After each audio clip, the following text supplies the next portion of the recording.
ठीक है, हमने ये सारा चेंज इक्विलिब्रियम में पढ़ लिया था हमने। Shift in demand in price की वजह से फर्क क्या पड़ता है। ठीक है, ये अच्छा कंज्यूमर सरप्लस और प्रोड्यूसर सरप्लस आपको याद है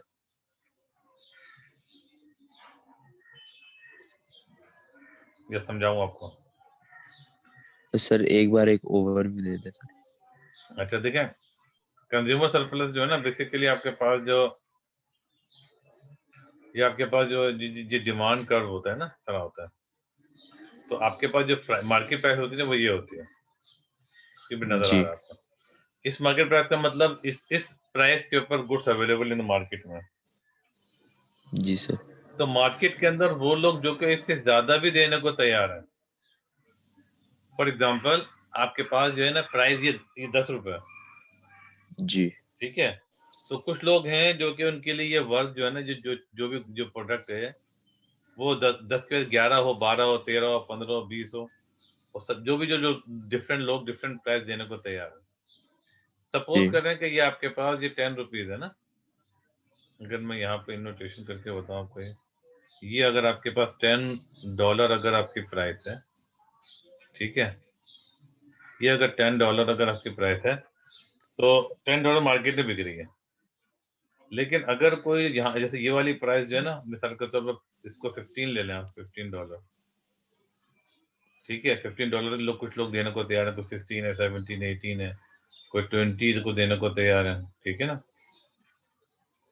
ठीक है, कोई सपोज करो 25 तक भी देने को तैयार है।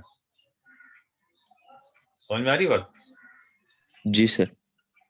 तो ये 25 तक जो देने को तैयार है, अगर एक शख्स 25 रुपये देने को तैयार है लेकिन मिल उसको 10 पे रही है, तो इसका मतलब ये उसको पर यूनिट जो है 15 रुपए का उसको सरप्लस है। मतलब उसको कम जी प्राइस से मिल रही है। अच्छा, जो 10 रुपए पे देने तैयार है उनको 10 रुपए ही मिल रही है, उनको तो कोई सरप्लस नहीं है। जो इनसे नीचे को देने को तैयार है उनके लिए जाहिर है अभी तो वो अभी परचेज नहीं करेंगे, क्योंकि जाहिर है वो उनके पास है नहीं है आपके पास। तो जो मार्केट प्राइस होती है उससे ऊपर जो भी प्राइस जो लोग देने का तैयार होते हैं, वो सारे के सारे क्या कहलाते हैं, वो कहलाता है उन सबको मिल रहा था कंज्यूमर, उनको कंज्यूमर, तमाम कंज्यूमर को कुछ सरप्लस मिल रहा था, यानी कम प्राइस से मिल रही होती है। ठीक है। तो ये कंज्यूमर सरप्लस सारा का सारा एरिया, शेड एरिया आपको नजर आ रहा है। अब जाहिर है ये तो पता ही है आपको ना, डिमांड जो है ना आपके ऊपर, अगर आप ये डिमांड करो, आपका इनवर्स रिलेशन होता है between price and the quantity demanded.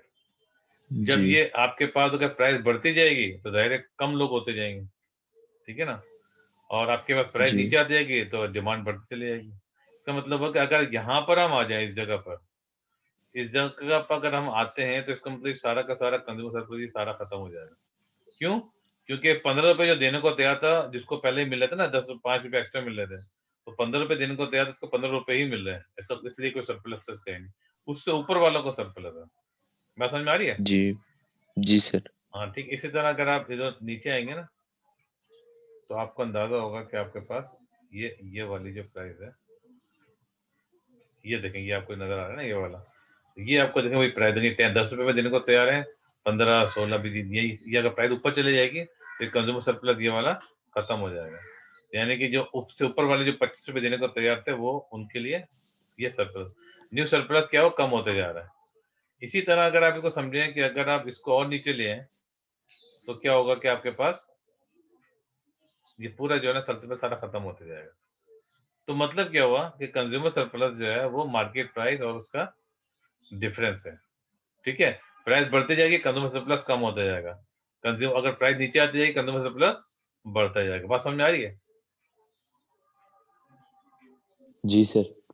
पक्का समझ में आ गया आपका? Very good. जी चलो ठीक है, मैं ये मिटा देता हूँ, फिर हम आगे चलते हैं। अच्छा, ये अच्छी तरह प्रोड्यूसर सरप्लस होता है। प्रोड्यूसर सरप्लस का मतलब होता है कि जो ये मार्केट प्राइस है, नजर आ रही है स्क्रीन पे आपको, ये मार्केट प्राइस है, लेकिन कुछ लोग जो सप्लायर है, वो जाहिर है 0 पे सप्लाई करने को तैयार तो नहीं होंगे, एटलीस्ट कोई मिनिमम प्राइस जिस पे वो सप्लाई करने को तैयार है। जिनकी कॉस्ट ऑफ प्रोडक्शन यहाँ पर है, यानी कि ये अगर अगर 10 रुपए है, तो मैं ये 6 रुपए में देने को तैयार है, लेकिन उनको 10 रुपए मिल रहे हैं मार्केट में। इसका मतलब क्या हुआ कि उनको सरप्लस एक्स्ट्रा मिल रहा है। यानी कि प्रोड्यूसर को जितना पहले देने को तैयार है, उससे जितना ज्यादा मिल रहेगा, वो उसका सब उस प्रोड्यूसर का वो सरप्लस है। यहाँ तक क्लियर है? जी सर। चलें ग्रेट। तो ये प्रोड्यूसर और प्रोड्यूसर सरप्लस होता है, यानी प्राइस आपके ऊपर जाएगी तो क्या होगा, ये आपका प्रोड्यूसर सरप्लस बढ़ते जाएगा, ठीक है, जी और क्या कहता है कंज्यूमर का कम होता जाएगा। लेकिन जब नीचे आते जाएगी तो प्रोड्यूसर का कंज्यूमर का सरप्लस जो बढ़ते जाएगा और प्रोड्यूसर का सरप्लस कम होता जाएगा। जैसे यहाँ पे आप देख रहे हैं ये नीचे है, तो क्या हुआ, प्राइस पहले ये जहाँ यहाँ ये प्राइस जो है यहाँ से नीचे आ गई, तो मतलब ये वाला अमाउंट जो है वो सरप्लस जैसा कम हो गया। क्लियर है? जी सर। अच्छा डेफिनेशन पढ़ लेते हैं इसके अंदर। The difference between the price of producer is willing to accept and what is actually paid. Actual paid का मतलब जो इक्विलिब्रियम प्राइस है ना, वो एक्चुअली पेड हो रही है और जो वो एक्सेप्ट करने को तैयार है। ठीक है, क्लियर है? समझ में आ गई आपके? Yes sir. चलिए, जी प्रोड्यूसर कंज्यूमर सरप्लस आ गया। अच्छा, ये हम ये वाले क्वेश्चन आपको करने होंगे, ठीक है, मैं आपको इसमें जैसा कि प्रैक्टिस हो जाए आपकी, ठीक है। अच्छा, अब हम करते हैं चैप्टर नंबर 3। ठीक है, चैप्टर नंबर 3 क्या है? Government micro economic intervention. इसका मतलब होता है कि देखिए, इससे पहले जो हमने चैप्टर 2 पढ़ा था वो प्राइस मैकेनिज्म पढ़ा था। प्राइस मैकेनिज्म का मतलब ये हुआ कि जो भी मार्केट में रिसोर्स एलोकेट हो रहे हैं वो according to demand and supply हो रहे हैं, ठीक है। तो जितनी भी जो है ना वो आपके पास जो है उसमें गवर्नमेंट का कोई इंटरवेंशन, गवर्नमेंट का कोई रोल नहीं है। लेकिन समटाइम क्या होता है, कोई चीज हमारे पास समटाइम क्या प्रॉपर नहीं हो पाती, ठीक है। क्या नहीं हो पाता? समटाइम क्या होता प्रॉपर है वो नहीं हो पाती। प्रॉपर जो है ना वो किसी फेलियर की वजह, किसी और वजह से क्या होता है कि वो प्रोड्यूस नहीं कर पाते, तो हम क्या करते हैं, फिर गवर्नमेंट को इंटरवीन करना पड़ता है, जी ठीक है। सर। अच्छा अच्छा, तो इंटरवीन करना पड़ता है, वो किस तरह करते हैं, देखिए इसके मुख्तलिफ तरीके हैं। वो देखें वो अच्छा, एक बात गवर्नमेंट ये चाहती है कि इनके पास जो है ना मैक्सिमम जो है ना वो कंज्यूमर सरप्लस भी मैक्सिमम हो और प्रोड्यूसर सरप्लस भी मैक्सिमम हो। गवर्नमेंट चाहती है कि दोनों, ठीक है, ये दोनों चीज चाहती है गवर्नमेंट मैक्सिमम हो, और रिसोर्स एलोकेशन जो है ना मैक्सिमम हो, अच्छा हो, बेहतर हो और बेस्ट बेस्ट वे में हो। समझ में आ रही है बात आपके? रिसोर्स जो है बेस्ट वे में हो, उसके लिए क्या करते हैं, जी सर। उसके लिए जो है वो उसके लिए ये क्या करते हैं कि आपके पास जो है ना वो गवर्नमेंट इंटरवेन करती है। कैसे इंटरवेन करती है, ये हम 1 बाय 1 पढ़ते हैं। देखें, ये बेसिकली क्या होता है, समटाइम मार्केट फेलियर होता है। मार्केट, एक और ये टर्म इसके अंदर आ गई, मार्केट फेलियर का मतलब होता है कि आपके रिसोर्स एफिशिएंटली एलोकेट नहीं हो रहे हैं। अच्छा, the justification for intervention usually where there is market failure. अच्छा, मार्केट फेलियर क्या होता है? अच्छा, we have already seen some example of market failure at the chapter number 1 where it is shown it was shown that it was not necessary the government to provide public goods and married goods, as these will be under provided by the free market mechanism। इसका मतलब क्या हो, marriage good इस control would be over provided. इस बात को समझे, over provide क्यों हो रही है, दी मैरिड गुड ज्यादा प्रोवाइड हो रही है, मैरिड गुड जो है वो कम प्रोवाइड हो रही है, ठीक है ना, जो इतनी प्रोवाइड होनी चाहिए। इसी तरह जो आपके पब्लिक गुड है वो जो है प्रोवाइड नहीं की जा रही। कैसे, क्यों नहीं की जा रही, वजह उसकी क्या है? अच्छा, generic controls would be overall in simple term market failure as is the name suggests situation where the market fail to make the best use of scarce resources। ठीक है, ये बेसिकली मार्केट, इसकी आपकी डेफिनेशन है। किसकी? Market failure की क्या होती है? Situation where the market fails to make the best use of scarce resources। इसका प्रॉब्लम को आपको बेस्ट में नहीं कर रही। अच्छा, कैसे नहीं कर रही? देखिए, इसमें एक चीज दी है, मैरिड गुड और डीमैरिड गुड। देखिए, मैरिड गुड का मतलब आपको पता है मैरिड गुड क्या होती है, याद है आपको?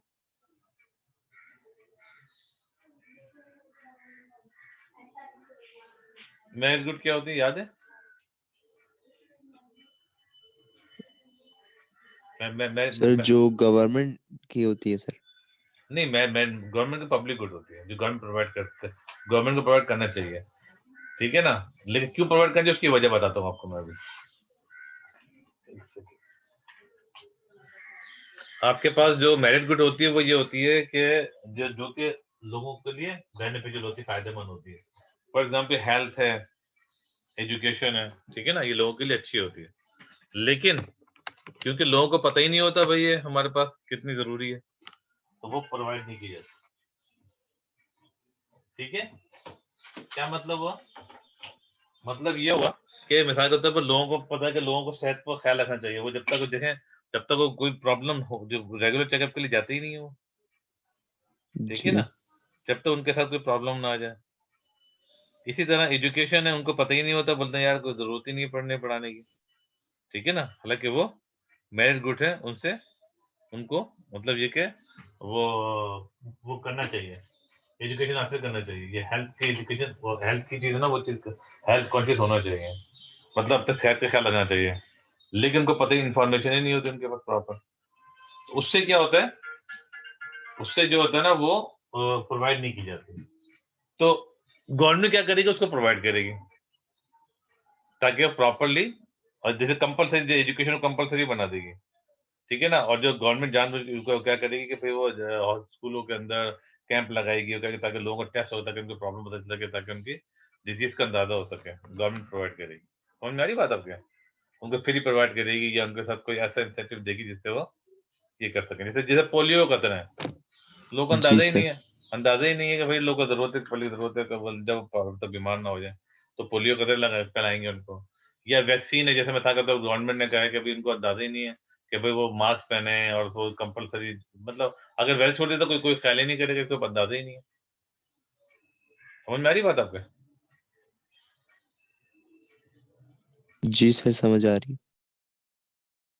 अच्छा, तो अब आप जो है ना, जैसे यहाँ पर इसके लिए इसी तरह पब्लिक गुड, जूट की बात, पब्लिक गुड वो होती है जो कोई नॉन राइवल होती है, और वो नॉन एक्सक्लूसिव होती है। मतलब क्या हुआ कि ऐसी गुड जो कि अगर कोई एक इस्तेमाल करे तो दूसरे के इस्तेमाल में कोई फर्क ना पड़े। फॉर एग्जांपल, आपकी जो लाइट, स्ट्रीट लाइट है, स्ट्रीट लाइट अगर आप इस्तेमाल कर रहे हैं तो मतलब कि दूसरे को गुजर गया हमारे स्ट्रीट लाइट पे, रोशनी में गुजर गया, तो आपके उसमें फर्क नहीं पड़ा कि आपके आपकी लाइट कम हो गई, आपने यूज कर लिया। इसी तरह दूसरी होती है, ये कहलाती है नॉन राइवल। एक होती है नॉन एक्सक्लूडेबल। नॉन एक्सक्लूडेबल का मतलब जिसको आप एक्सक्लूड नहीं करता, एक्सक्लूड का मतलब उसको आप रोक नहीं सके। फॉर एग्जांपल, अगर स्ट्रीट पर अगर कोई जा रहा है तो उसको आप ये नहीं कह सकते कि यार ये लाइट हमारी इस्तेमाल ना करो, ठीक है ना, कि आप इस तरह का सिस्टम लगा दें कि वो सिर्फ आपकी गाड़ी पे पड़े या उससे पड़े, ऐसा नहीं हो सकता। तो वो गवर्नमेंट की चार्ज करे, जो भी जिस पे लाइट पड़ेगी वो पैसा दे, बड़ा मुश्किल होता है ना, ये हो नहीं पाएगा ऐसा, तो लाइट तो बहुत दूर दूर तक जाती है।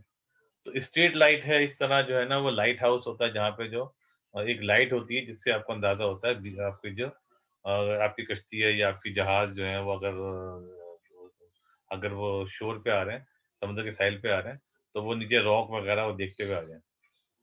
अगर लाइट नहीं होगी तो उनकी डैमेज गाड़ी, उनकी गाड़ी कह रहा हूँ, वो जो आपकी कश्ती है, जहाज है, वो डैमेज हो सकता है।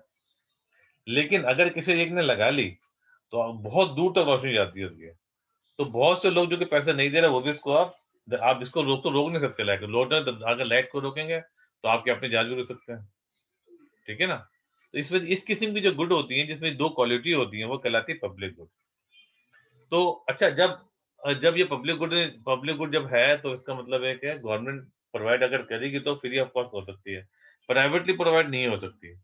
क्यों नहीं हो सकती? मिसाल के तौर प्राइवेटली आपने जो है ना, ये किसी किसी कंपनी ने एक लाइट लगा दी रोड के ऊपर, और हर एक से पैसा ले लिया वो, कि भाई वो जो जो जो रोशनी इस्तेमाल करेगा, बोलेगा नहीं हटा दो, हम क्या, आप तो अपनी गाड़ी के लाइट में चले जाएंगे, उसमें क्या।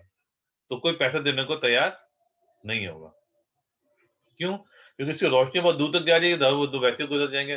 तो एक और कॉन्सेप्ट आता है फ्री राइडर का, यानी ऐसे बहुत से लोग होंगे जो बगैर पैसा दिए उस रोशनी से फायदा उठाएंगे। अब मेरी बात समझ आ रही है आपके? क्योंकि इसकी रोशनी जो है ना, बहुत दूर तक जाएगी, और जहां जहां तक होगी यहाँ भी जी सर। इजीली से बेनिफिट लेते हैं। तो ये सारे प्रॉब्लम्स होते हैं जिसकी वजह से जो है ना गवर्नमेंट को इंटरवीन करना पड़ता है। पब्लिक गुड है, मेरिट गुड है, डीमेरिट गुड, इन सब चीजों की वजह से क्या होता है, ये प्रोवाइड नहीं हो पाती, पब्लिक गुड प्रोवाइड नहीं हो पाती। मेरिट गुड जो है वो कम प्रोवाइड होती है क्योंकि लोग अंदाजा ही नहीं होता कि भाई इतना वो है। मिसाल के तौर पर अगर किसी को पता हो कि भाई ये मास्क है, ये सैनिटाइजर, इस वक्त ये जो कोविड चल रहा है, अगर आपके पास मास्क सैनिटाइजर के प्रोवाइड ही नहीं होंगे जब तक गवर्नमेंट कंपलसरी ना करे। लोग देखिए, आपको याद होगा कि जब तक लोग धड़ाधड़ छुट्टियां हुई, स्कूल बंद कर दिया गवर्नमेंट ने, तो लोग धड़ाधड़ घूम रहे हैं, फिर रहे हैं, आ रहे हैं, जा रहे हैं, खा रहे हैं, फिर पता ही नहीं, बीमार होने की उनको अंदाजा ही नहीं कि हम बीमार हो जाएंगे, हम खतरनाक होगा। तो उनको हालांकि वो हेल्थ जो है वो मेरिट गुड है, तो उनको उसको उसको उसको अंदाजा ही नहीं है उनको। तो उस अंदाजा ना होने की वजह से क्या हुआ, वो अंडर प्रोवाइड, मास्क यूज ही नहीं करेंगे, सैनिटाइजर यूज नहीं करेंगे। तो इस किस्म की जो चीजें हैं जो हेल्थ के लिए बेहतर है, वो अंडर प्रोवाइड होंगे, मतलब कब होंगे। लेकिन गवर्नमेंट ने क्या किया, आपने देखा होगा, मास्क सैनिटाइजर कंपलसरी कर दिया। इससे कि हर कंपनी जो है ना वो आप सैनिटाइजर भी यूज कर रही है, स्कूल भी यूज कर रहे हैं, और जगह जहां जा रहे हैं वहां भी कर रहे हैं। तो ये अब ये प्रॉपर तरीके से इसकी डिमांड किसकी बढ़ रही है, मास्क की बढ़ी, सैनिटाइजर की बढ़ रही है। तो ये बेसिकली मेरिट गुड्स है। इसी तरह एक होती है डीमेरिट गुड। डीमेरिट गुड जो आपके नुकसानदेह होती है, लेकिन आपको आपको अंदाजा ही नहीं होता कि ये कितनी नुकसानदेह है। तो ये मार्केट जो आपकी जो होती है, ये गवर्नमेंट इंटरवेंट कर रही है ना। अगर इससे पहला वाला चैप्टर था, क्या क्या चैप्टर का नाम था, प्राइस मैकेनिज्म। अगर प्राइस के बेस पर ही होगा तो सब लोग क्या यूज करेंगे, ये वाली यूज करेंगे, क्या कहलाएगा वो जो बर्गर है, या आपके पास जो है वो क्या कहते हैं फ्रेंच फ्राइज है, ये जो भी ये सारी सारी डीमेट जितने जंक फूड है ना, ये सब का ये इसका कहलाती है, ये कहलाती है डीमेरिट गुड्स। तो डीमेरिट गुड ज्यादा जितनी होनी चाहिए उससे ज्यादा प्रोड्यूस हो जाएंगे, और जो मेरिट गुड है जिसको प्रोवाइड ज्यादा होना चाहिए वो कम होगी। बात समझ में आ रही है आपके?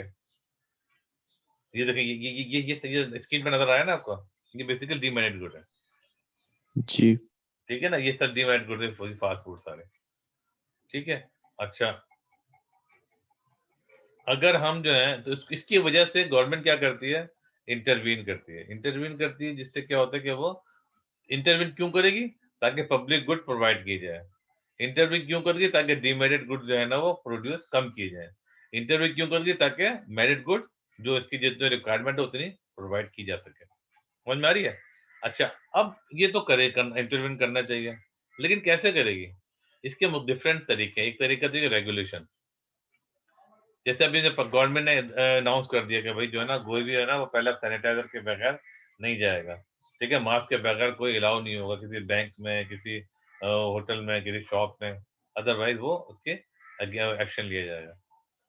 ठीक है। इसी तरह जो है फाइनेंशियल इंटरवेंशन भी, फाइनेंशियल इंटरवेंशन का मतलब होता है टैक्स लगाए, सब्सिडीज लगा दे। ठीक है, टैक्सेस लगाए या सब्सिडीज लगाए। तो टैक्स लग किस तरह लगाएगी, अगर अगर गवर्नमेंट चाहिए कि ये चीजें कम हो तो गवर्नमेंट टैक्स, मिसाल के तौर पर गवर्नमेंट अगर चाह रही है फास्ट फूड जो है वो कम यूज हो, तो फिर टैक्स लगा देगी, ताकि वो ये सिगरेट है, ये छालिया है, गुटखा है, अगर गवर्नमेंट जाके बहुत ही खतरनाक है तो बिल्कुल बैन लगा देगी, तो कोई इस्तेमाल ही ना करे। या अगर ये टैक्स लगा देगी ताकि महंगा हो जाए, ताकि उसकी डिमांड कम हो जाए। ठीक है, समझ में आ रही है आपके बात ना? अच्छा, एक और है गवर्नमेंट प्रोविजन भी होती है। गवर्नमेंट प्रोविजन का मतलब गवर्नमेंट खुद प्रोवाइड करे। ठीक है, गवर्नमेंट खुद प्रोवाइड का मतलब होगा, मिसाल के तौर पर या तो वो इलेक्ट्रिसिटी प्रोवाइड कर ले, ठीक है ना, कोल माइनिंग कर सकती है, वाटर वाटर सप्लाई प्रोवाइड कर सकती है, वो जो है ना मास्क खुद प्रोवाइड कर ले, या जो हॉस्पिटल खुद प्रोवाइड कर ले, एजुकेशन खुद प्रोवाइड कर ले, जो भी चीज खुद भी प्रोवाइड कर सकते हैं। अगर खुद प्रोवाइड का मतलब हुआ कि वो अंडर दी गवर्नमेंट होगा वो। ठीक है, समझ में आ रही बात आपके? तो गवर्नमेंट प्रोविजन का बेसिकली मतलब हुआ कि गवर्नमेंट खुद प्रोवाइड करे। जैसे आपके पास जो है वो Pakistan international airline corporation, Pakistan India ना गवर्नमेंट की है ना ये। तो ये बेसिकली क्या है कि आपके पास अगर ये है तो गवर्नमेंट, अगर तो अगर ये प्राइवेट नहीं करती, खुद प्रोवाइड कर रही है, इसका मतलब ये है कि ये गवर्नमेंट खुद वो प्रोवाइड कर रही है। ये गवर्नमेंट स्कूल नजर आ रहे हैं, वो गवर्नमेंट हॉस्पिटल नजर आ रहे हैं, वो सब यही है, खुद प्रोवाइड कर रही है। ठीक है। अच्छा, ये भी बात कंट्रीज में होता है कि सिर्फ सिर्फ और सिर्फ गवर्नमेंट ही प्रोवाइड करती है। ठीक है ना, हेल्थ है, एजुकेशन है। और कहीं पे क्या होता है कि गवर्नमेंट प्रोवाइड करते हैं, प्राइवेट लोग भी प्रोवाइड करते हैं। जैसे पाकिस्तान में गवर्नमेंट स्कूल भी है, प्राइवेट स्कूल भी है, गवर्नमेंट हॉस्पिटल भी है, प्राइवेट हॉस्पिटल भी है। ठीक है भाई। अच्छा, इसके लिए गवर्नमेंट क्या करती है, कुछ मैक्सिमम मिनिमम वो भी बना लेती है, मैक्सिमम मिनिमम प्राइस सेट कर देती है। ठीक है, ये आपको मिनिमम प्राइस का मतलब होता है मिनिमम प्राइस, जिससे price that is fix, the market price must not go below that price, उससे कम ना हो। ठीक है, उससे कम ना हो बल्कि उससे ज्यादा हो। और मैक्सिमम प्राइस का मतलब होता है कि उससे उससे ऊपर ना जा सके। अच्छा, अब आपको ये समझना है, वो सारी रीड कर लीजिएगा आप, इसको मैं ग्राफ से बता रहा हूं। देखो दोनों मैक्सिमम मैक्सिमम लिखा हुआ है, इसमें मिस्टेक है, आपको खुद पकड़नी है मिस्टेक कहां पर है। ठीक है। अच्छा देखें, आपके ख्याल में ये मिनिमम प्राइस है मैक्सिमम प्राइस है? क्योंकि गवर्नमेंट ने ये प्राइस फिक्स कर दी, यानी इससे ऊपर ना जाए, तो ये मैक्सिमम होगी मिनिमम होगी आपके ख्याल में? पहले बताइए पहले। Maximum sir. Very good, maximum होगी ना, मैक्सिमम ये होगी, तो ये ताकि ऊपर ना जा सके। गवर्नमेंट मार्केट प्राइस इधर है, तो गवर्नमेंट ने उसे नीचे मैक्सिमम कर दी। अगर ये मिनिमम होती तो फिर जाहिर है तो ऊपर चली जाती। मिनिमम का मतलब इससे ऊपर ले जाता, तो मतलब ऑटोमेटिकली हमारी मिनिमम प्राइस करने का फायदे क्यों नहीं था। ये है मैक्सिमम प्राइस। मैक्सिमम प्राइस का मतलब मार्केट प्राइस से नीचे है। बिल्कुल सही बताया आपने। तो मैक्सिमम प्राइस ये होगी, उसमें फिर क्या होगा, मैक्सिमम प्राइस जब गवर्नमेंट सेट कर देगी, उससे फिर शॉर्टेज भी आ जाए। मैक्सिमम प्राइस का मतलब उससे प्राइस लोग देने को यहाँ तैयार है, लेकिन उसकी वजह जो प्राइस नीचे आएगी, तो क्या होगा कि आपके पास आपका सप्लाई कम हो जाएगी और डिमांड बढ़ जाएगी, तो ये शॉर्टेज आ जाएगी। शॉर्टेज के लिए फिर गवर्नमेंट को खुद प्रोवाइड करती है। ठीक है। अच्छा, यहाँ पर देखें, यहाँ पर जो है ना आपके पास जो है ना ये प्राइस मैक्सिमम मिनिमम, मैक्सिमम लिखिए ना, मैक्सिमम मिनिमम ये बताएं। लेकिन ये वाली प्राइस जो है, ये वाली मार्केट प्राइस है।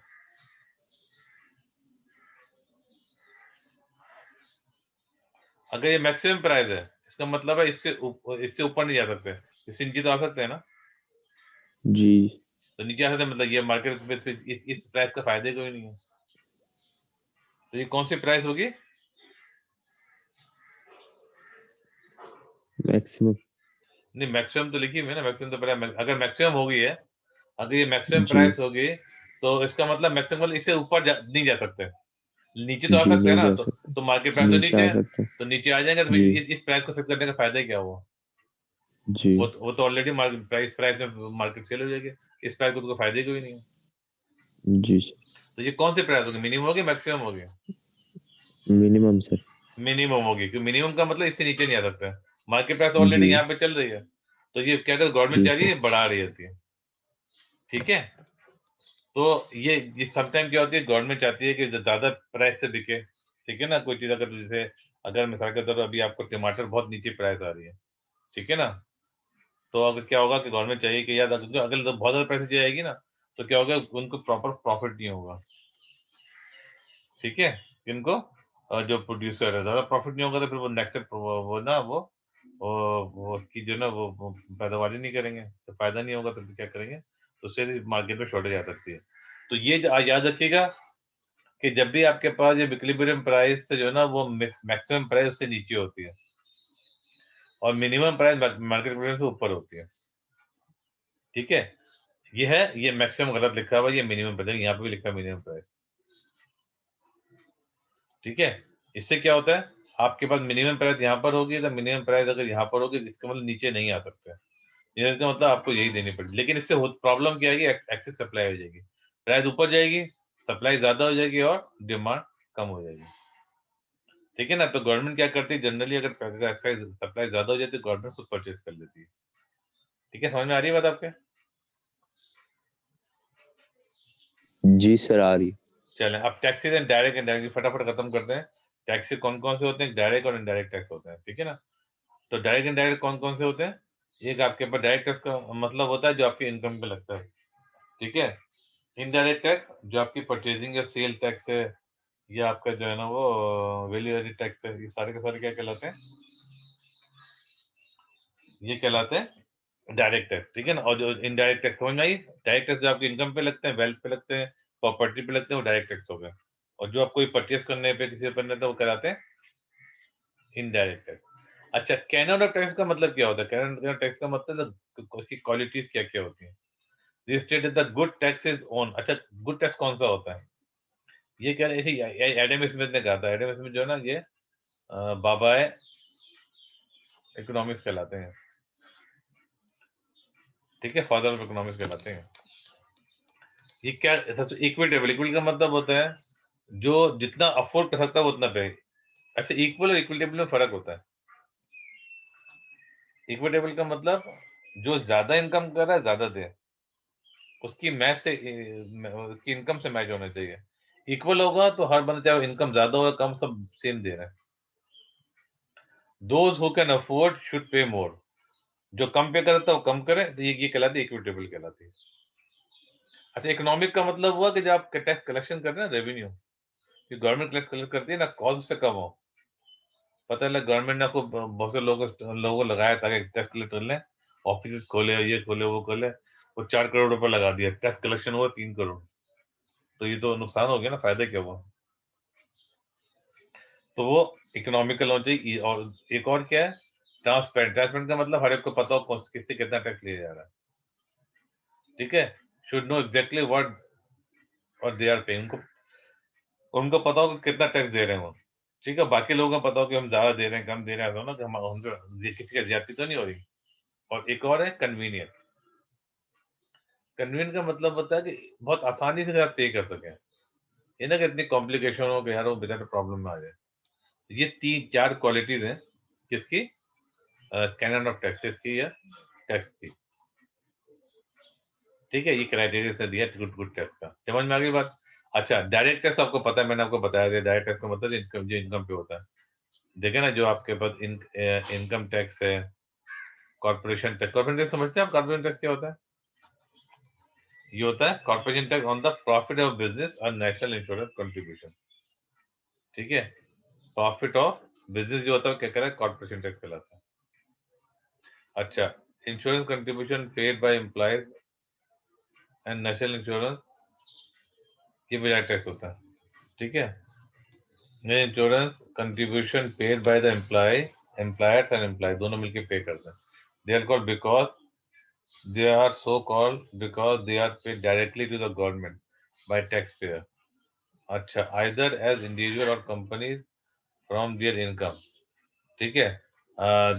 जिसका 57% टोटल टैक्स रेवेन्यू, ठीक है। ये आपके मुझे वहां पे, ये वहां के यूपी की बात कर रहा है कि जितना टैक्स रेवेन्यू जनरेट होता है, वो टोटल टैक्स रेवेन्यू का 57% यही होता है,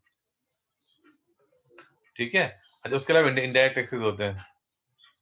इनडायरेक्ट टैक्सेस क्या होते हैं? जो कि आपके पास सेल के ऊपर किसी पे दिए जाते हैं।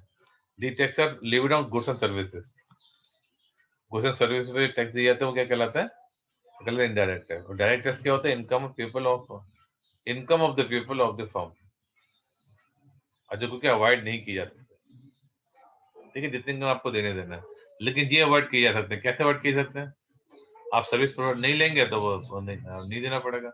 सर्विस अगर आप लेंगे तो आपको वो देना पड़ेगा। जैसे आप होटल में गए, आप छुट्टी में गए, आपने किसी ने 5 स्टार होटल में आप स्टे किया, आपने तो स्टे किया, तो वो सर्विस ली आपने, तो जाहिर है आपको टैक्स देना पड़ेगा।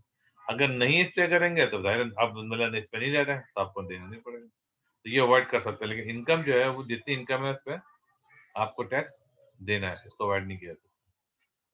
ये देखें,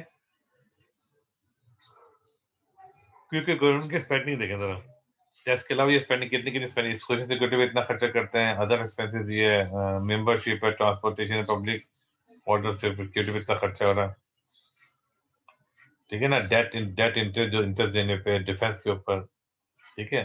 हेल्थ पे कितना, एजुकेशन कितना बड़ा पार्ट है। 122 मिलियन हेल्थ पे और 89 मिलियन जो है वो देखिए एजुकेशन पे हो रहा है, ठीक है। और देखिए कि 89, यानी कि डिफेंस से डबल किया हुआ है यहाँ पे।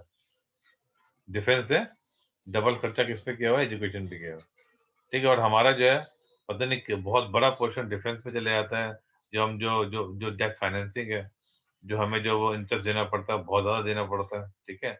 और बहुत थोड़ा सा 1 या 2% में बचता है, जो कि एजुकेशन हेल्थ पे लग रहा है। तो ये हर थर्ड वर्ल्ड कंट्री का यही हाल है, ठीक है। अच्छा, ये तो एक्सपेंडिचर है। अच्छा, ये आपके पास टैक्स रेवेन्यू कितना जनरेट हुआ, देखिए नेशनल इंश्योरेंस से कितना % को मिलता है, जो कंट्रीब्यूशन वगैरह दे। इनकम टैक्स से कितने हैं, इनकम टैक्स से कितना इनको 30% ही मिलता है। ये वीएटी कौन सी इनडायरेक्ट टैक्स हो, ये इससे इतना मिलता है। बाकी ड्यूटी वूटी कॉर्पोरेशन टैक्स सब लोग इसमें तुम निकाल, कैपिटल गेन सब टैक्स वगैरह पे, उसके अलावा भी टैक्स होता है। ठीक है, ये सब इनको मिलता है, यानी यहाँ से वो गवर्नमेंट अर्न करती है और यहाँ इन चीजों पे खर्च करती है। अच्छा, एक और चीज है ad valorem tax. Ad valorem जो होता है, ये क्या होता है और स्पेसिफिक टैक्स में क्या फर्क होता है? याद रखिएगा, एड वॉल्यूम टैक्स जो होता है ना, ये परसेंटेज पे होता है। ठीक है ना, किसी गुड्स पे परसेंटेज पे अगर लगे ना, प्रोपोर्शन ऑफ परसेंटेज, ठीक है, ये कहलाता है एड वॉल्यूम टैक्स। और स्पेसिफिक का मतलब जैसे 2 रुपए 4 रुपए जिस पे भी होता है, सिगरेट पे लगा दिया, पेट्रोल पे लगा दिया। अभी ये पेट्रोल पे अगर 2% अगर टैक्स लग गया, सॉरी परसेंट नहीं, 2 रुपए स्पेसिफिक टैक्स कहलाता है। सिंपल, अगर परसेंटेज में हो तो एड वॉल्यूम टैक्स कहलाएगा, और अगर किसी अमाउंट स्पेसिफिक अमाउंट में तो क्या कहलाएगा, वो कहलाएगा स्पेसिफिक टैक्स।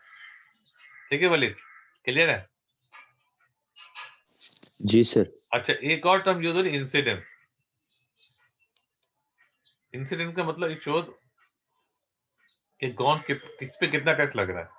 अब देखिए ग्राफ अगर आप देखें ना, ये देखें, ये अब बार बार आएगा इसके अंदर, आपके एमसीक्यू वगैरह में भी आते हैं। देखिए आपके पास जो निशान लग रहा है ना, ये जो एस और S1 है, ओरिजिनल आपका ये इक्विलिब्रियम था, सप्लाई डिमांड थी। अच्छा, आपको बेसिक बात बता रहा हूँ, जब भी आपके पास जो है वो टैक्स लगेगा, तो सप्लाई कर्व जो है ना वो लेफ्ट पे चले जाएगा। जब भी गवर्नमेंट अगर सब्सिडी देगी, तो ये सप्लाई कर्व जो है ना राइट पे शिफ्ट हो जाएगा, क्योंकि टैक्स लगा है तो लेफ्ट पे चला गया। तो ये वाला जो, अच्छा पता कैसे चलता है कि टैक्स कितना लगा है? सिंपल, उसका तरीका ये होता है कि आपने, ये आपका डिमांड है, ये सप्लाई है, तो ये शिफ्ट हो गया। तो ये जो जो आपके पास ये जो पुराने वाली सप्लाई है और नई वाली सप्लाई, उसको जो वर्टिकल डिस्टेंस है, ये पर यूनिट टैक्स हो जाएगा। ठीक है, इतना टैक्स है आपके पास। अच्छा, अब कितना टैक्स कौन बियर करेगा, वो ये बताता है, ये वाला जो आपका पुराना इक्विलिब्रियम था, वो तो ये वाला था इक्विलिब्रियम। अब ये बढ़ के यहाँ पे आ गया, यहाँ से मिलाएंगे, उसके बाद यहाँ से मिलाएंगे, तो आपके पास ये वाला जो बी वाला पोर्शन है, ठीक है ना, ये जो जो पुराने इक्विलिब्रियम से नीचे वाला पोर्शन है, वो प्रोड्यूसर को बेयर करना पड़ता है। लिखा हुआ है, क्या लिखा हुआ है? Area B. एरिया बी कौन सा है? प्रोड्यूसर का शेयर, यानी इतना टैक्स जो है वो कौन पे करेगा? प्रोड्यूसर पे करेगा। और जो इक्विलिब्रियम प्राइस है, जो ऊपर वाला जो पोर्शन होता है, ये वाला, ये कंज्यूमर पे करेगा। कंज्यूमर शेयर कितना? ये वाला पोर्शन। ठीक है, ये तरीका होता है कैलकुलेट करने का टैक्स। याद रखिएगा, ये बाद में कभी आएगा उसके अंदर ना कभी आएगा उसके अंदर, क्या कहते हैं, क्वेश्चन में कभी आएगा तो याद रखिएगा। वर्टिकल डिस्टेंस जो है पर यूनिट है, और इसको जब मल्टीप्लाई करते हैं तो टोटल टैक्स निकल आता है, यानी कि ये मल्टीप्लाई टोटल टैक्स निकल आएगा। अगर टोटल टैक्स पूछे तो ये ए और बी दोनों मिला के टोटल टैक्स। अच्छा, लेकिन इसमें से टोटल टैक्स में से गवर्नमेंट को मिलेगा, लेकिन ये जो ए वाला पोर्शन है, ये कौन पे करेगा? ये पे करेंगे क्या कहते हैं, कंज्यूमर, और ये प्रोड्यूसर पे करेंगे। ठीक है, अच्छा होता क्या है, मार्केट प्राइस जो हायर हो जाती है, ठीक है ना, अच्छा क्वांटिटी लेस कम हो जाती है, consumer producer share the burden. ये 3 पॉइंट आ गए। ये 3.5 आपको बता रही है कि जब आपके पास ये जो टैक्स लगेगा, तो प्राइस ऊपर चले जाएगी। दूसरा क्या होगा कि इसकी जो डिमांड कम हो जाएगी। चौथा क्या है कि ये दोनों कंज्यूमर और प्रोड्यूसर शेयर करेंगे। ठीक है, अच्छा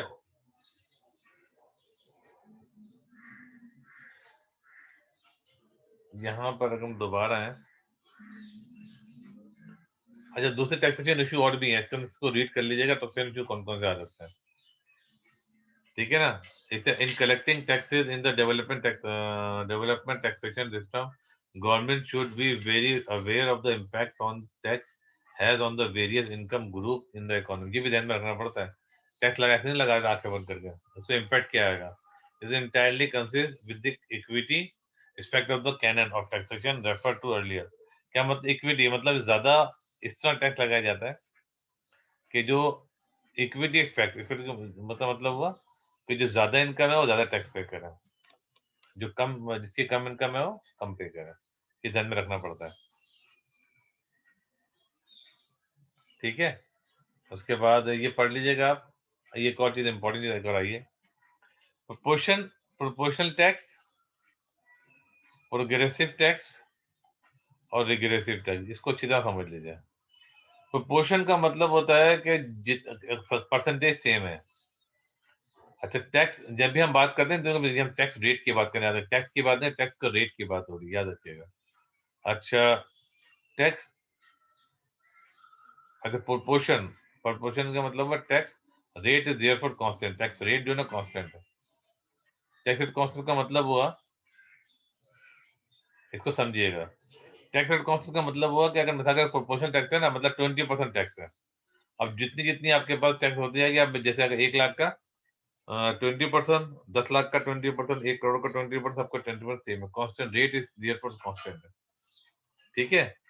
तो क्या मतलब हुआ कि आपके पास अपने अपने जितनी इनकम बढ़ती जाएगी उतना आपको परसेंटेज बढ़ती जाएगी, सॉरी परसेंटेज सेम रहेगी, अमाउंट आपका बढ़ता जाएगा, ठीक है ना।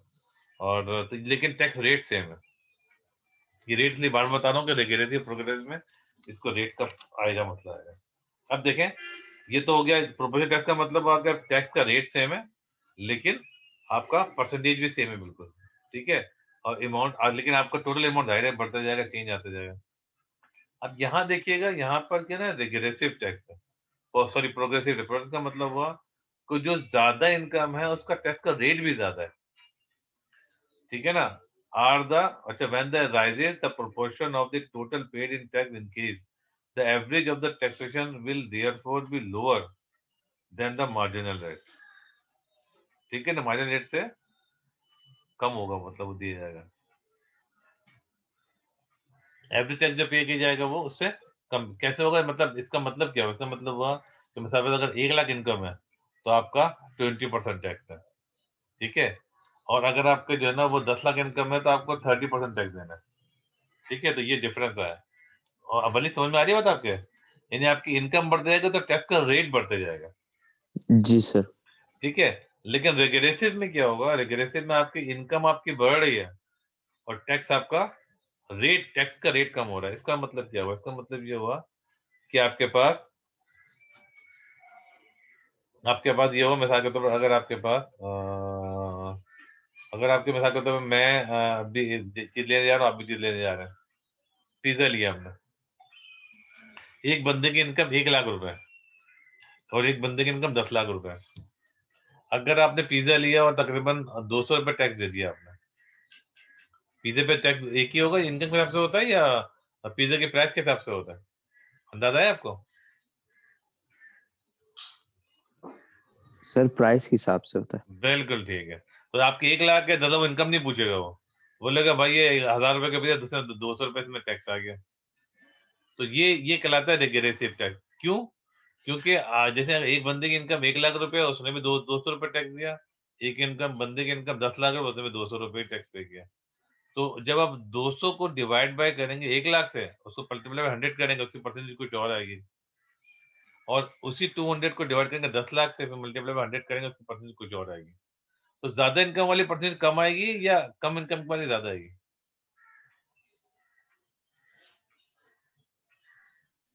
सर दोबारा रिपीट कर देंगे। मैं कह रहा हूँ कि जब आपके पास अगर 200 को डिवाइड, अगर 200 divide by 200 divide by 1 lakh multiply by 100, तो इसका रेट ज्यादा आएगा या 200 divide by 10 lakh multiply by 100, rate किसका ज्यादा आएगा? Sir 200 divide by 10 lakh.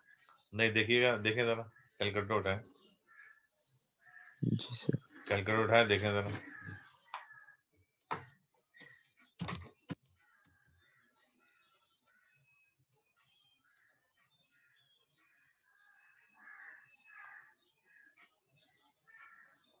अभी अभी आपको कैलकुलेटर नजर आ रहा है? देखें, कैलकुलेटर दिखाता हूँ, देखें। ये 200 डिवाइड बाय,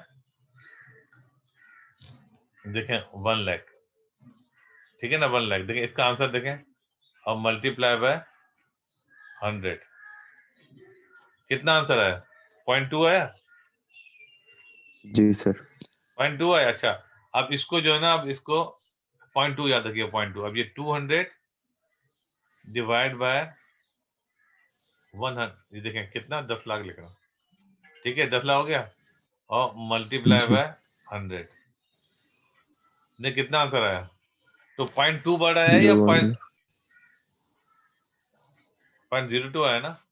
बड़ा अमाउंट कौन सा है? जी 0.2 बड़ा है या 0.02 बड़ा है? 0.2 0.2 बड़ा है ना। इसका मतलब आपके पास इनकम 1 लाख थी तो 0.2 आया, और आपके पास अगर 10 लाख थी तो 0.02 आ गया। इसका मतलब ये कि आप अपनी इनकम बढ़ती जाएगी तो ये रेग्रेसिव टैक्स का मतलब इनकम उल्टा इफेक्ट पड़ेगा। समझ में बात आई? जी सर पक्का? जी सर चलो ठीक है। इसका मतलब ये कहलाती है रेग्रेसिव टैक्स कहलाती है, ठीक है ना। ये जो जितने आपके टैक्स होते हैं ना, ये वाले जो अपने जो जो इनडायरेक्ट टैक्स होते हैं, सेल टैक्स वगैरह होते हैं, ये रिग्रेसिव होते हैं, ठीक है। और जनरली जो इनकम टैक्स होते हैं वो प्रोग्रेसिव होते हैं, इनकम बढ़ती जाती है, टैक्स रेट बढ़ते जाता है, ठीक है भाई। पक्का समझ में आ गया?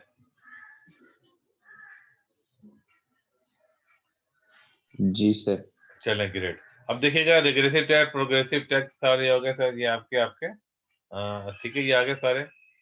लेकिन इसको पढ़ना है भी, अगर पढ़ेंगे नहीं तो प्रॉब्लम हो जाएगी आपको। सब्सिडी, जैसे मैंने सब्सिडी से कहा था ना, सब्सिडी का मतलब हुआ कि आपके पास जब सब्सिडी तो होगी, मिलेगी, तो ये आपका टैक्स जो है ना, ये शिफ्ट राइट पे शिफ्ट हो जाएगा। अच्छा, अब आपके पास अगर वर्टिकल टैक्स निकालना है तो आपकी यहाँ से लेकर यहाँ तक का अमाउंट ये आपका वर्टिकल है, और यहाँ से लेकर ये वाली निशान यहाँ लगेगी, ठीक है। अगर मैं इसको यहाँ से देखें, ये थोड़ी सी टेढ़ी सी है लेकिन सीधी लाइन में बनाए ना, तो ये वाली आपका टैक्स है, जिसमें ये पूरा का पूरा सारा का सारा सारा टैक्स पे कर रहा है। अच्छा, उसमें से जो आपका जो जो प्रोड्यूसर पे कर रहा है, ये प्रोड्यूसर पर कर, ये कंज्यूमर कर रहा है। ये इक्विलिब्रियम से ऊपर का जो पोर्शन होता है ना, ये कंज्यूमर कर रहा है, ठीक है। और ये वाला जो पोर्शन है ना, ये वाला, ये सारा का सारा, ठीक है। ये क्या कहला, ये कौन कर रहा है, ये कौन कर रहा है? ये प्रोड्यूसर कर रहा है। समझ में आ रही है मुझे बात? जी सर ये कौन कर रहा है? प्रोड्यूसर, ये वाला, ठीक है ना। पक्का? ये प्रोड्यूसर कर रहा है, और ये वाले जो कर रहा है, कौन कर रहा है? ये कंज्यूमर कर रहा है, कंज्यूमर ठीक है जी। समझ में आ गई बात? अच्छा, जी सर अब हम अगर थोड़ा सा, हाँ ये हो गया इसके अंदर। अच्छा, ट्रांसफर पेमेंट क्या चीज होती है? ट्रांसफर पेमेंट वो होती है जो कि कुछ कुछ जो अर्न नहीं करता कोई बंदा, बल्कि क्या होता है कि वो जो बगैर अर्न किया उसको मिल रहा है। जैसे मिसाल के तौर पर एक एक जो लोग जो बिजनेस जॉब कर रहे हैं, बिजनेस कर रहे हैं, उनसे पैसा लेके वो लोग जिनके अनएम्प्लॉयमेंट है, जिनके जो बूढ़े हैं या रिटायर्ड हो गए हैं, उनको पेमेंट ट्रांसफर की जाती है, वो कहलाती है transfer payment. Old age benefit है, पेंशन है, मतलब वो ये लोग जॉब नहीं कर रहे हैं, वो बूढ़े हो गए हैं, तो इनको पेंशन दी जाती है, ये कहलाती है old age benefit. Unemployment benefit, इनको जॉब नहीं मिल रही। अनएम्प्लॉयमेंट याद रखिएगा, अनएम्प्लॉयमेंट कौन होता है? अनएम्प्लॉयड वो पर्सन होता है who is willing to work and able to work, जो काम कर सकता है, उसकी एबिलिटी है, सलाहियत है, लेकिन और वो जो जॉब के लिए रेडी भी है, तैयार भी है, लेकिन वो जॉब उसको मिल नहीं रही, वो कहलाती है अनएम्प्लॉयमेंट। याद रखिएगा उसको। और उसी को दिया जाता है कि जैसे उसको जॉब मिले को फोन जॉब करनी पड़ती है उसको, ऐसा ना कि बैठे बैठे खाते रहे, ठीक है। अब ये हाउस अलाउंसेस भी दिए जाते हैं, ठीक है ना, घर के दिए जाते हैं, जब बेचारे जिनके घर नहीं है इनको, तो उनके लिए गवर्नमेंट हाउस दे देती है। फूड कूपन, जो बेचारे भूखे हैं, जिनके पास वो नहीं है, इनके पास, तो गवर्नमेंट क्या करती है, उनका फूड कूपन दे देती है, ताकि वो जहाँ पे जाते हैं, किसी शॉप में जाते हैं, वो कूपन दिखा देते हैं, वो उनको खाना पीना उनको मिल जाता है।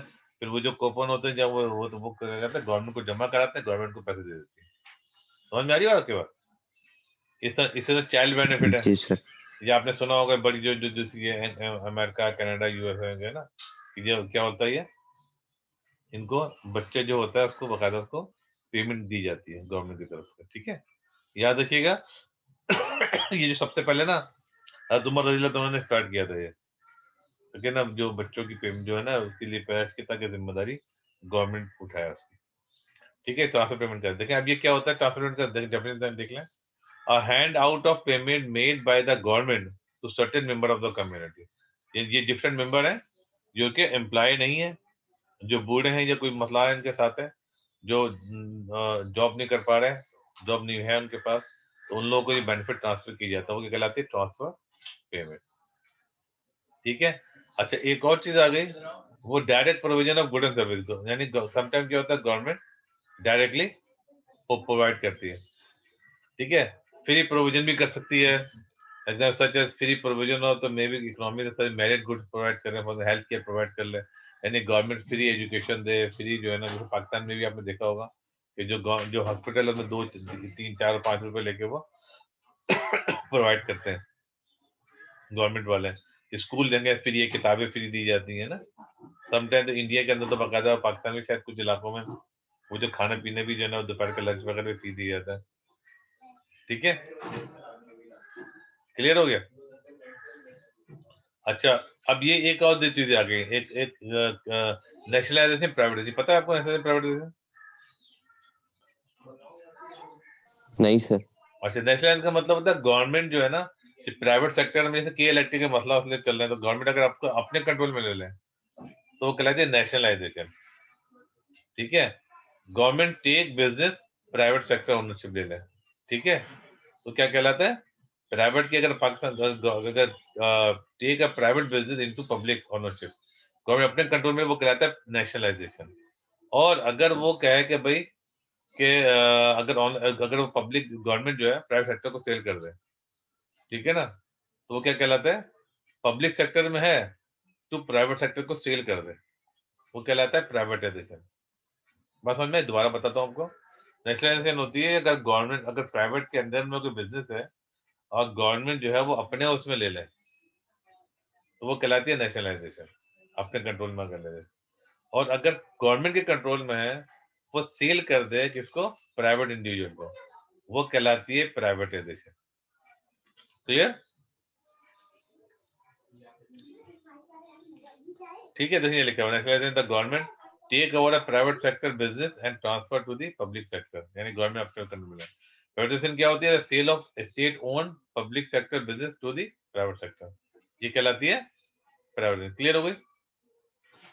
अच्छा, दोनों के एडवांटेज डिसएडवांटेज बताने, इसको रीड कर लीजिएगा अभी। ये केस फॉर द प्राइवेट, मतलब ये प्राइवेट क्यों करें?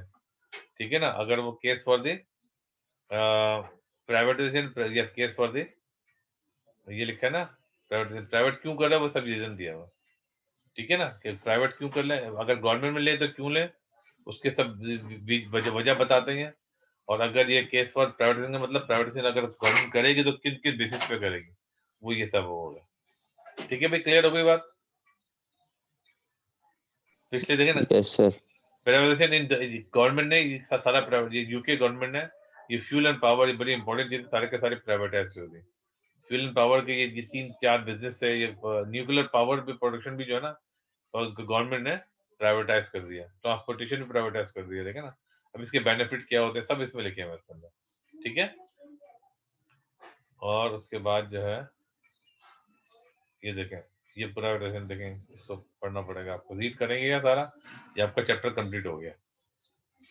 ठीक है भाई, लकीली चैप्टर नंबर 3 कंप्लीट हो गया। इंशाल्लाह अगली क्लास में हम चैप्टर नंबर 4 पढ़ेंगे। ठीक है बेटा? Okay sir.